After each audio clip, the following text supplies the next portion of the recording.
Hello everybody, this is the video presentation of our project which is called Data Analytics for Video Popularity. Today I will briefly go through the methodologies and frameworks in our analysis as well as discussion on our results. And I will also briefly show you how to use the visualization tools we built.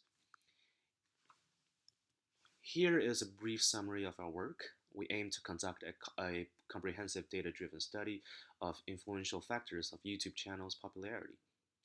First, with the data collecting pipeline, we crawl information we need from different sources. And after that, we would also need various data preprocessors to clean and further extract features from raw and unstructured data. As soon as we get our structured training data, we will feed the data to train a cascaded random forest classifier we designed for future prediction and inference on relative importance of features we considered.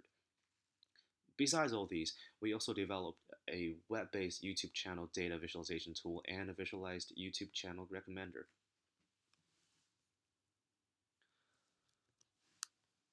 So before we can even start talking about algorithms, we do need to specify the features we need to consider in our research. There are three features which are quite novel on this list. First will be social media reference score. We track down the accounts who have referenced videos of a YouTube channel on Twitter and compute a normalized sum weighted by the number of referrers followers. Second one will be the social media behavior score. Here we track the channel owner's Twitter accounts and hope to analyze his behavior on social media. Consideration of these two features both come from our assumption that social media data stream can provide additional perspectives about the true popularity of videos outside of the originating web domains, which is YouTube in our case. The third one will be the refined topics categories obtained by topic modeling. YouTube API does give an official category ID for each video. However, previous research shows that this category is a rough description of video topics and it has a low predictive performance. And this actually makes sense because each video potentially can have multiple categories to describe this content. So that's why we would like to introduce topic modeling, hence we can have multiple categories for one video.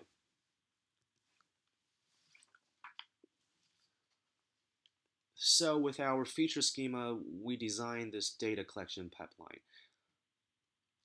First, we apply Wiki Portal Crawler to obtain a dictionary with 3,000 topics as keywords for searching. Then we collect data from YouTube API. We deploy multiple EC2 with multi-thread programs to increase efficiency. In this way, we can collect raw data of around 100,000 videos and 10,000 channels. Like I said before, we also need the information of Twitter referrers and activities of channel owners on Twitter. Hence, we also need to implement a Twitter data crawler to get this information. So with all these raw data we collected, we feed them to the data cleaning and pre-processing algorithms and get structured training data.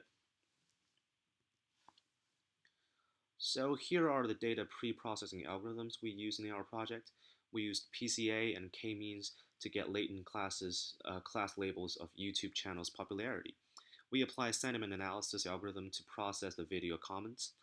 As for video textual description, we've tried to use LDA to obtain refined topics and name entity recognition algorithms to find occurrence of celebrity, famous places, or organizations. We also processed the data we collected from Twitter and summarized it as reference score and social behavior score. And this is the framework of our channel data visualization tool and recommender. We used D3 JavaScript library and Bootstrap at the front end, Python, Flask server, and MongoDB at backend. D3 JavaScript can immediately react to users' mouse activities and send requests to our backend server. And the server retrieves the document stored in MongoDB and send the JSON data back to the browser at client side. Upon data being loaded, JavaScript will update the tables and charts that are viewed by the users. Here is the result of popularity clusters approximated by PCA. As you can see, our channel data can be separated as 3 clusters in regard to popularity.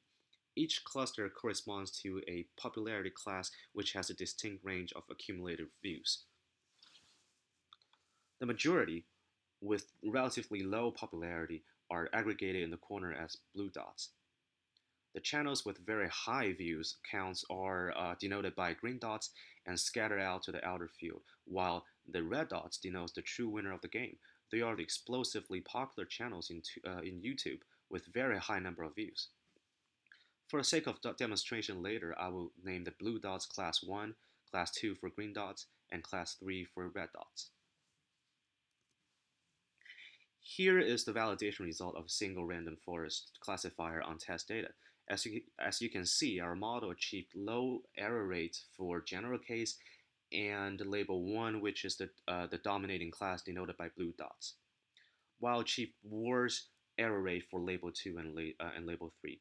This is probably due to the imbalanced portion of different classes, which is similar to facial detection problem and can be potentially improved with cascaded classifiers.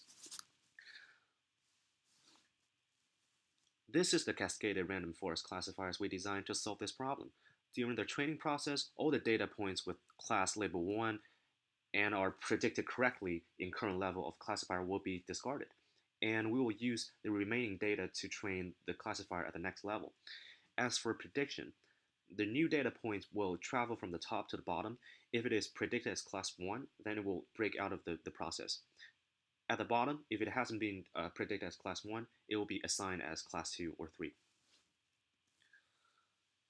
According to test result of cascaded random forest classifiers with 3 nested models, the result is better than the solo case, as we achieved good prediction accuracy for overall prediction and prediction of class 1, 2, and 3.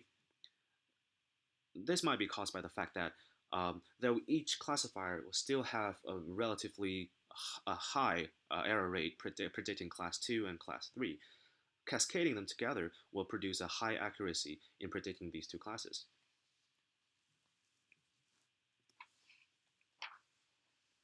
Also know that random forest actually gives the relative importance of features.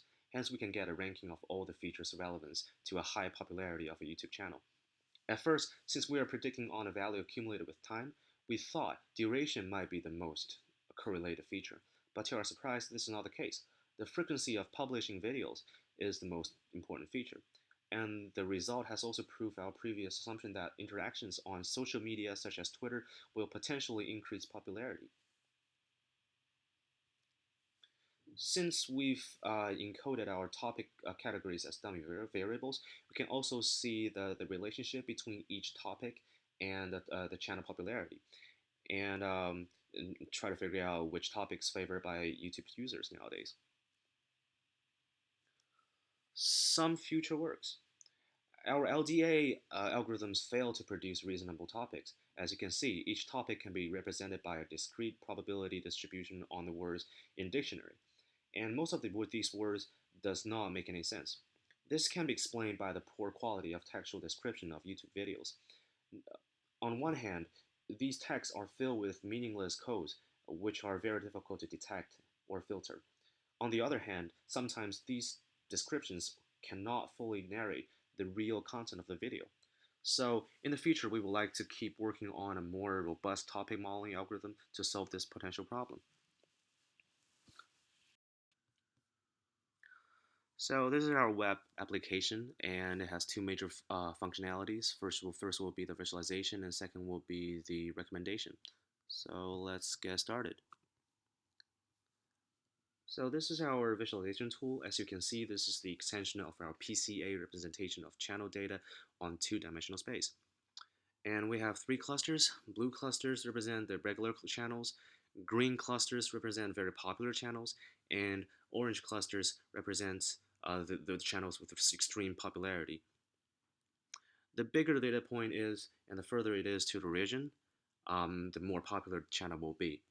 And we can actually click on each data point and see the channel's information. For example, this Katy Perry Vivo.